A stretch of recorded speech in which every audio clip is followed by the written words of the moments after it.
Hi friends, this TN survivor. நீங்கள் என்ன பார்க்க போகிறோம்னா சர்வேவோட பேசிக் மட்டும் பார்க்க போகிறோம். பேசிக்காக எல்லாருக்குமே எல்லாமே தெரியும். இதெல்லாம் சர்வே இன்ஸ்ட்ருமெண்ட்டு, ஸ்டாண்டு, டிப்பு, பெருசாக எல்லாமே தெரியும். ஃபஸ்ட்டு நமக்கு தெரியாதவங்களுக்காண்டி ஃபஸ்ட் நம்ம இதை பற்றி கிளியராக பார்த்துருவோம்.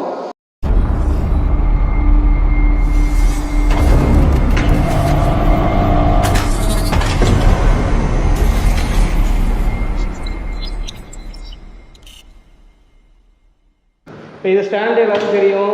இது ட்ரைபேடு. இதில் வுட்லேயும் இருக்குது, அலுமினியத்துலேயும் இருக்குது, நிறையா வகையான இதில் இருக்குது.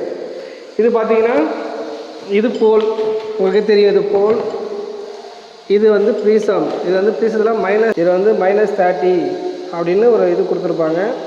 அந்த ப்ரிசத்துக்கு -30 நம்ம இன்ஸ்ட்ருமெண்ட் வைக்கணும். இது 0 வந்துச்சுன்னா 0 தான் வைக்கணும்.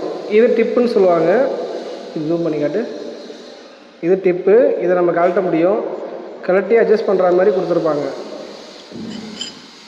இதை நம்ம ஹைட் பண்ணி பார்க்கணும் அப்படின்னா, இப்போ இந்த மாதிரி பிடிக்கிறதுக்கு வசதியாக இதில் ஒரு பபுள் ஒன்று இருக்கும். இந்த பபுளை சென்ட்ரு பண்ணுற மாதிரி நம்ம காய்க்கணும். இந்த பபுளை சென்ட்ரு பண்ணி இப்போ ஒரு பாயிண்ட்டை சென்ட்ரு பண்ணி இந்த பபுளை சென்ட்ரு பண்ணி வைக்கணும். இதோட வேலையே அதான்.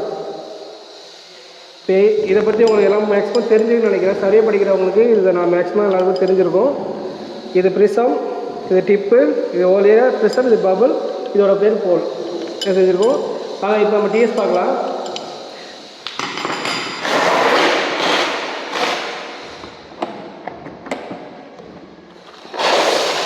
இப்படி தான் இது சோக்கியா மிஷினோட சிஎஸ் தேரி 105 சிஎஸ் 92-600 சீரியஸ்.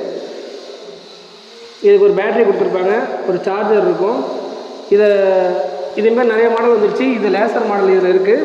சில இதில் லேசர் இருக்காது. இதில் உங்களை ஃபிட் பண்ணி காட்டுறப்போ இதை மாதிரி லாக் பண்ணி கீழே இப்படி லாக் பண்ணிடுங்க. இந்த ஸ்க்ரூ இருக்கும், இதை லாக் பண்ணிடுங்க. லாக் பண்ணிட்டீங்கன்னா சென்டரை நம்ம பபுள் சென்டர் பண்ணுறது தான் அடுத்த வேலை.